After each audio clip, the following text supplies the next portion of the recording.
The Deming Prize, the highest honor a Japanese company can receive for quality and productivity achievements, named for American statistician and management consultant Dr. W. Edwards Deming. The prize was founded in recognition of Dr. Deming's outstanding contributions to Japan's post-war economic recovery. In recent years, Dr. Deming has been working with the management of many types of American organizations. To all of them, he is issuing an urgent appeal for change. There must take place in the Western world a transformation. American industry is on the decline, has been for 14 or 15 years. It will continue on the decline until style of American management changes. The time fuse is not long. So many people are at work on productivity, so they say they're not working on productivity at all. They're working on how to measure it. The thermometer here might read 108 degrees Fahrenheit, blistering hot, but the thermometer does not do anything about it. It just tells us the problem. We had the problem without looking. We didn't need the thermometer, but does nothing about it. It's time the people got up on the hind legs and did something about it. But management cannot when they know not what to do. They don't know what to do. 98%, I suppose, don't even know that there's a problem or that there's anything that they can do. It's always for somebody else. Improvement is for somebody else. The first step is finding out what's wrong with the present system. Dr. Deming has identified 5 deadly diseases of American management. For the transformation to occur, these diseases must be recognized and cured. Number 1 is lack of constancy of purpose, to stay in business. By providing service and product that will have a market in the future. I see it in work that I do with hospitals, motor freight, railways, manufacturing, department stores. People have not decided what it is that they're in business for. They really don't know. They define it in terms of service, to produce product and service that will have a market of the future, or is it just to have jobs, get paid, have jobs, live a little while, maybe get into something else? Lack of constancy of purpose means short-term thinking. Deadly disease number 1, lack of constancy of purpose, no planning for the future, lack of long-term definition and goals. The second deadly disease is emphasis on short-term profits, short-term thinking, dividends, no matter what.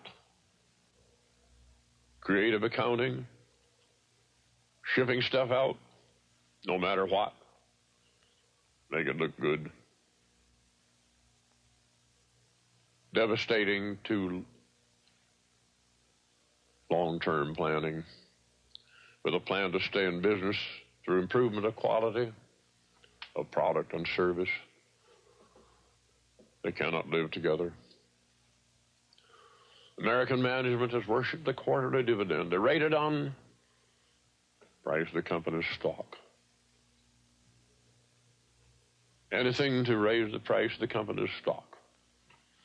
Acquisition, creative accounting.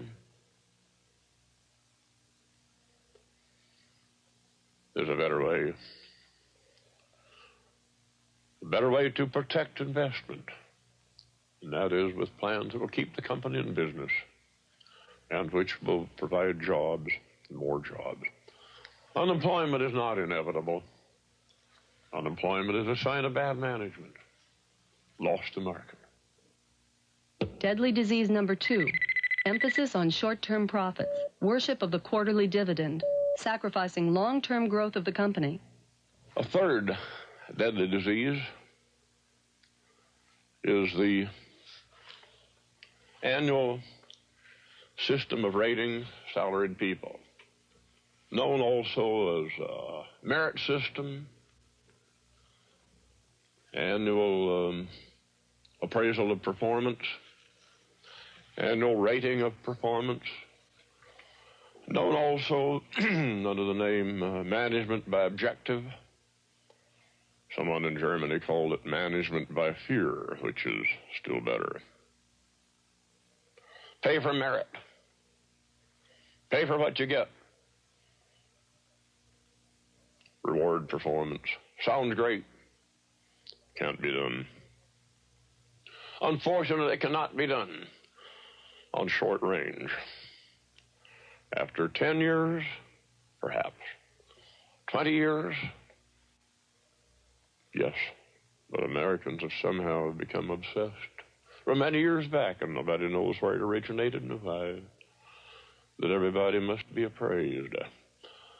Now, the effect is devastating. People have to have something to show, something to count. In other words, the system, merit system, nourishes short-term performance. It annihilates long-term planning. It annihilates teamwork. People cannot work together. To get promotion, you have to get ahead. By working with a team, you help other people. You may help yourself equally, but you don't get ahead by being equal. You get ahead by being ahead. Produce something more, have more to show, more to count. Whereas teamwork means work together, hear everybody's ideas, fill in for other people's weaknesses, acknowledge their strengths, work together. This is impossible under the merit rating, review of performance. But people are afraid. They're in fear. They work in fear. They cannot contribute to the company as they would wish to contribute. This holds at all levels. There's something worse than all of that. When the annual ratings are given out, people are bitter. They cannot understand why they're not rated high. And there's a good reason not to understand. Because I could show you with a little time that it is purely a lottery. No, if it were recognized as a lottery and called that, then some people would be lucky and some unlucky. They'd at least understand the system, and people would not feel, some would not feel inferior, and others would not feel superior. Deadly disease number 3, annual rating of performance. Arbitrary and unjust system. Demoralizing to employees. Nourishes short-term performance. Annihilates teamwork. Encourages fear. This annual rating encourages mobility of management. If somebody doesn't get the top rating, which means a raise, he looks around for another job. Fourth deadly disease is mobility of management. People moving around, not having roots in the company, not understanding the company, just trying to bring in some abilities, learn some more, move along. Management requires knowledge of the company. It requires roots in the company, knowledge of the problems, of production, of sales, of service. It takes a long time. In Japan, you see, man in management, after he graduated from the university, went onto the factory floor for at least 3 years. The man delivered meat, for example. He's now head of sales for a meat company in Tokyo. He delivered meat for 7 years. Get up at 3 in the morning, deliver meat. He knows the disappointments of a customer, a hotel that got the wrong kind of meat. They couldn't deliver what he needed. He delivered meat to hotels, stores, restaurants. He knows what it is to have a truck break down. He knows those problems. People in management today know nothing about the problems of anybody else that don't even know their own. Deadly disease number 4, mobility of management. No roots in the company, no knowledge of the company, no understanding of its problems. The 5th deadly disease is use of visible figures only for management. Visible figures only.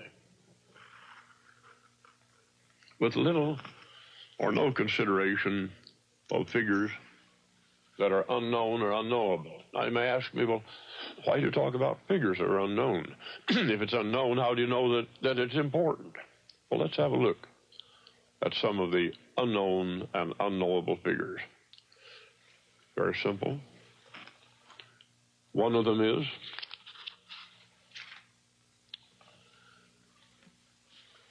the multiplying effect of a happy customer. How much business does a happy customer bring into you? Nobody knows. There are conjectures, but nobody knows. What about the multiplying effect of an unhappy customer that drives business away? He can be pretty effective. He does his best to protect his friends. Where are the figures? Where are the figures on the multiplying effect of a happy customer, multiplying effect of an unhappy customer? I don't see the figures. They're very important. He that runs the company without them will have no company. Schools of business have done their work. They're not teaching transformation. They're teaching use of visible figures, creative accounting, how to maximize the price of the company's stock by keeping up that quarterly dividend. Deadly disease number 5, use of visible figures only. No use of figures unknown and unknowable, encouraged by business schools. You see, American industry is up against a competition with the Japanese that have not these deadly diseases. They have not the annual rating. They have not mobility of management, nor mobility of anything else. They do have constancy of purpose. They intend to stay in business. They do a pretty good job of it, too, you'll have to admit. There is not takeover. There's not leverage buyout. Management and everybody in the company have one aim, quality. And you ask me about this country. With a storehouse of unemployed people, some willing to work, a lot of them willing to work, with skills, knowledge, willingness to work, and people in management unable to work through the merit system, annual rating of performance, not able to deliver what they're capable of delivering. When you think of all the underuse, abuse, and misuse of the people of this country, this may be the world's most underdeveloped nation. Number 1. We did it again. We're number 1.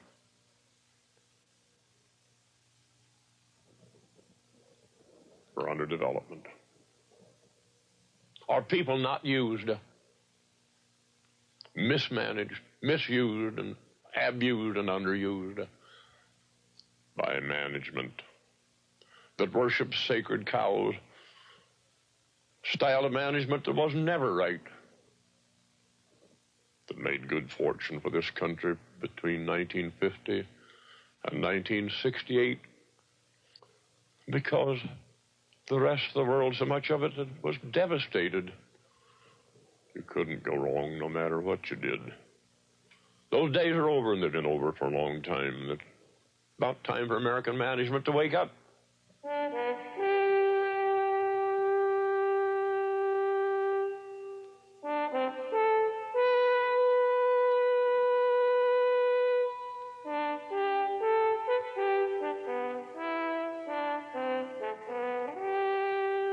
you.